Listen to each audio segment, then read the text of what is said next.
Hi everyone, welcome to the Ask Dr. Lin show where I answer questions that hit bakerpedia.com daily. Every day, thousands of bakers come to our website to view our information. Some of them leave questions, and this is where I take the opportunity to answer them. I am Dr. Lin from Bakerpedia, the world's largest resource for technical baking information, and the only place you should go first when you need your technical questions answered on the go. What I usually do on this show is to answer the questions that concerns commercial bakers. Yes, you know when you go up over 30 pounds of water in your dough all of a sudden, just as you switch from silo 1 to silo 2 and everything looks the same on the COAs, who has the time to do an hour-long research on the internet to determine what's wrong? Well, this is what this show is for. Place any comments on the topics that you are researching on Bakerpedia, and I'll do my best to answer them on the show. All right, I'm going to focus today's show on flour and dough questions. Today's episode is sponsored by the Wheat Marketing Center. Do you have flour samples to analyze? Do you have questions about your flour quality? Well, turn to the Wheat Marketing Center testing labs. Check them out at wmcinc.org.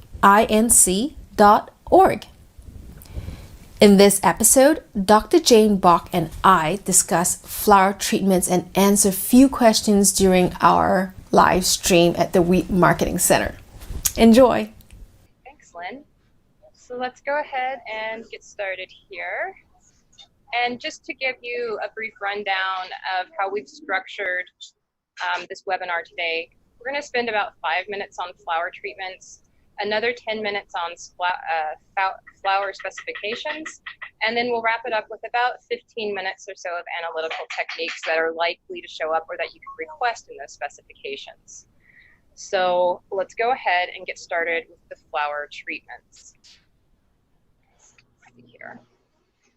All right, so what are flour treatments? Basically, all flour treatments are chemicals or additives that we're using to enhance the natural aging process and improve flour and juice quality. So we're talking about things like bleaching, maturing flour, maybe malting, and also things like enrichment as well. So let's kind of dive down into these in a little bit more detail. So let's start with bleaching. It's probably one of the most common flour treatments that you're likely to encounter. And all it is the process of removing yellow pigments from your flour. Wheat naturally contains carotenoids that give a yellow color to the flour, and in a lot of products and in a lot of countries, that's not really desirable. So we use a bleaching process to remove or mute those yellow pigments. So you get a whiter, brighter flour. You should remember, though, that any brand specs are not going to be bleached. So if you have a lot of brand contamination in your flour, that still shows up as brown specks. We typically use a peroxide, something like benzoyl peroxide.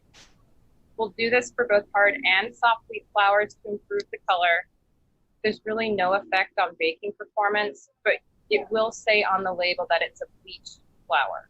So it's something that will be called out on the label. Now, if we move on to the flour treatment maturing, basically all this is the process of speeding up the aging of flour. So normally maturing would take place over time. Oxygen would interact with the flour, and you get this maturation process that slowly changes the properties of the flour.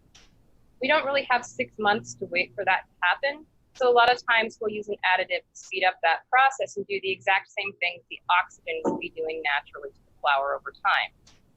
We typically only use this for hard wheat flour because it'll strengthen the dough forming properties in the flour. And through that, you'll improve gas retention and you'll tend to increase the volume of the products as well. So the types of additives that we would use for that would be things like potassium bromate and potassium iodate. Neither of those is really very popular in most places. So you're not very likely to encounter those.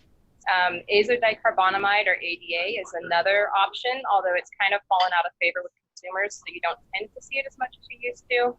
Probably the most popular right now would be ascorbic acid. And that's what you're most likely to encounter to help with that maturing or aging process and strengthening of the flour. So we also have a flour treatment called malting that we employ, and it's basically adding amylase, which is an enzyme to flour. This enzyme converts starch into sugars. That's all it's doing. It's a natural enzyme. It's breaking down the starch. It can be added directly as an enzyme to the flour, so you're adding the purified enzyme, or you can add an ingredient like malted barley flour that naturally has produced amylase to the flour to get the enzyme in there. It will improve baking performance and consistency across a range of products. So with bread, it'll help improve loaf volume. Cakes, it'll help with volume and crumb structure. And in things like cookies, it'll improve spread and the spread ratio. So it has an impact across a wide range of products. So the last flour treatment we'll talk about is enrichment. As we mill the flour and remove the bran, we are removing some nutrients and vitamins and minerals with the bran. And so all that enrichment is the process of adding those nutrients back to the flour to replace what we lost with the bran during milling. It has no impact on baking performance. Sometimes, depending on the form of iron, there might be a slight effect, but by and large, the impact will be very, very minimal, if any, on baking performance. So the first question I have is, Dr. Jane, why do we need to enrich flour? So as I mentioned earlier in the webinar, we remove a lot of minerals and vitamins in the milling process when we remove bran. And so back in the 30s, during the Depression, these were nutrients of concern for the American population as a whole. So at least within the US, we are legally required to enrich the flour and add those vitamins and minerals back to bring it back to what would have been the nutrient content of the wheat as a whole. I have questions that come into Bakerpedia that asks if it is still necessary to enrich flour today. What's your opinion on that? That's a really good question. So back during the Great Depression, when people were struggling to put food on the table and bread was still a staple, it was absolutely necessary to enrich the flour. Today, with the better diet that we have and the better access to vitamins and minerals, it's maybe not absolutely essential, but we've been doing it for so long now that it's something that would be really difficult to stop doing.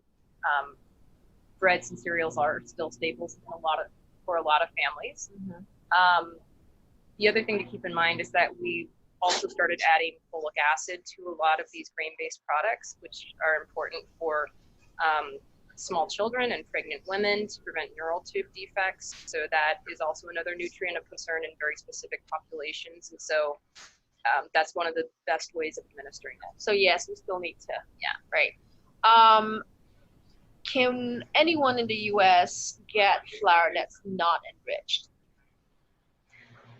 That would be really tough. You're probably milling your own flour in that case, or you're privately contracting with a very, very small mill. Somehow, any commercially milled flour is going to be enriched.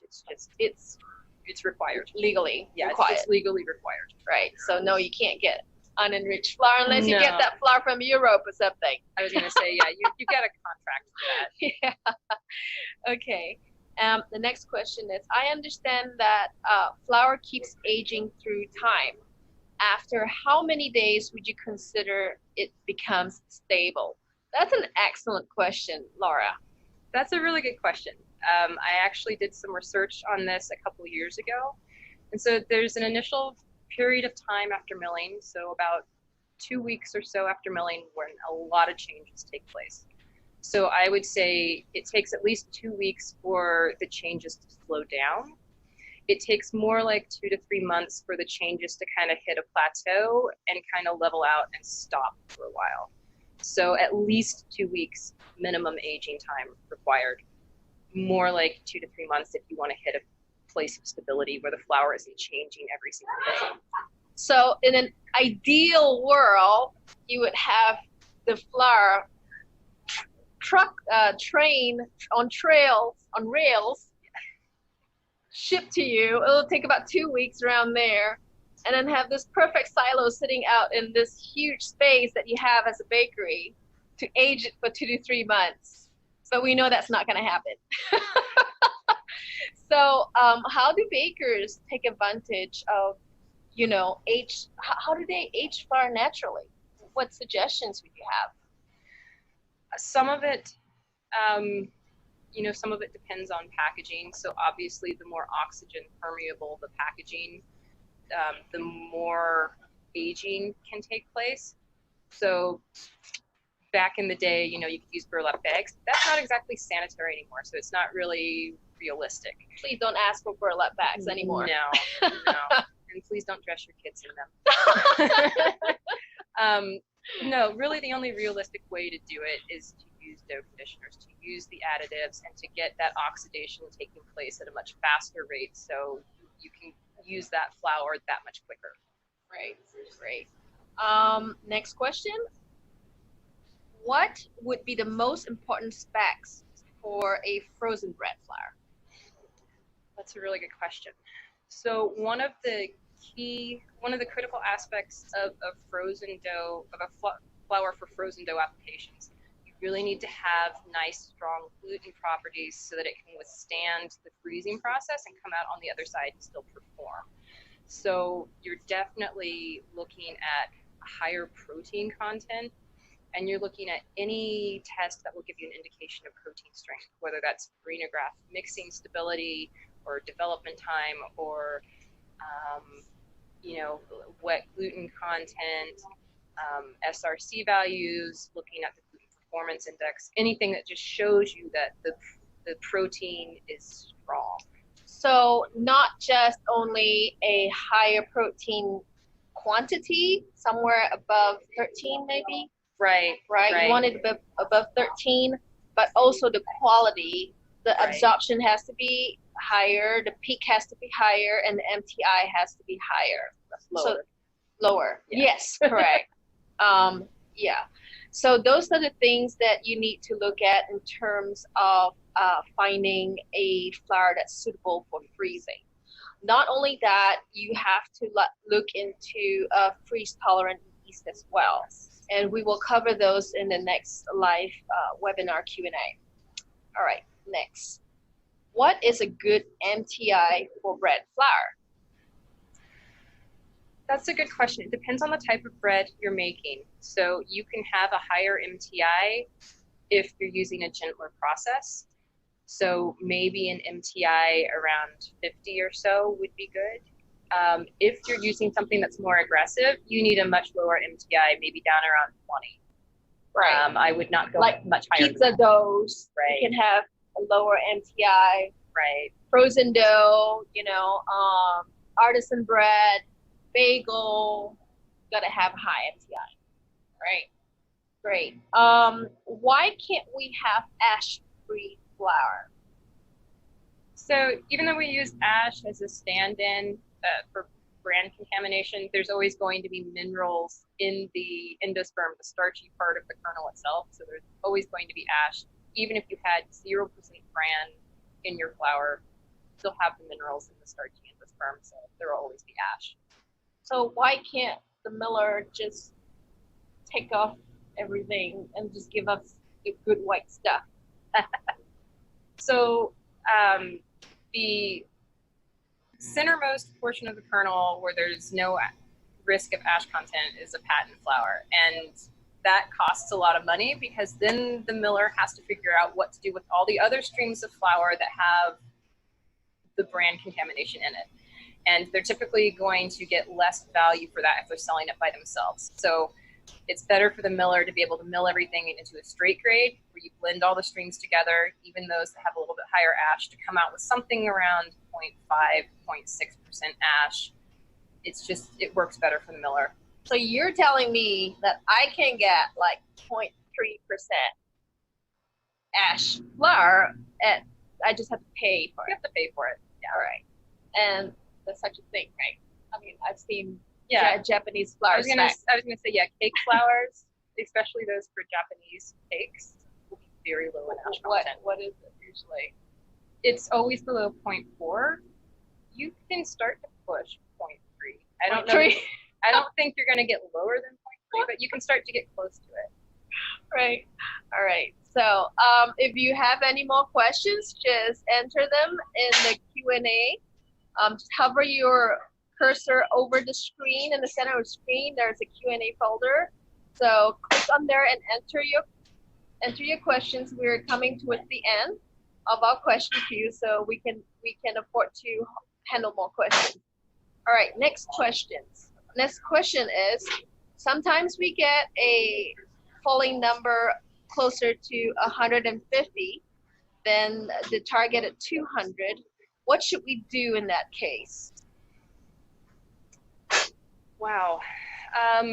It depends on the product that you're making. Certainly you can't use it for bread manufacturing. You're not going to be able to get the internal structure set up. Can I just add in more gluten?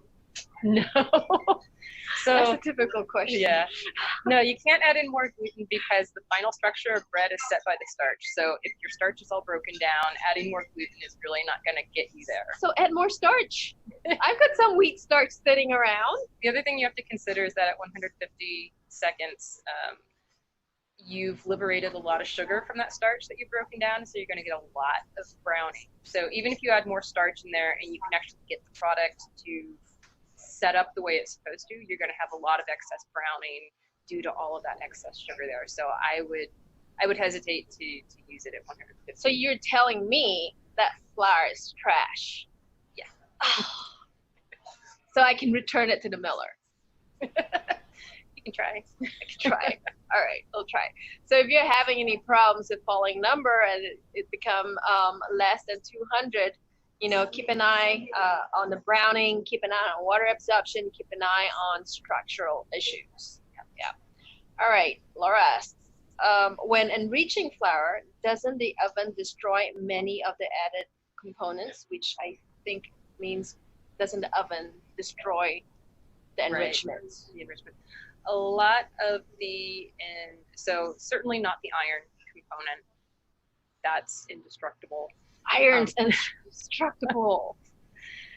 That's a really good question about the B vitamins, though, because a lot of that enrichment is on the B vitamin side. And so the question is typically how much water do you have in your product? And so the more water you have combined with heat, the more breakdown of those nutrients that you're going to see. So it kind of depends on the product and how much water you add and also the heat that you're using. You'll see some breakdown, but some of it will still get through in the finished product. Yes, and that's really important in terms of enrichment.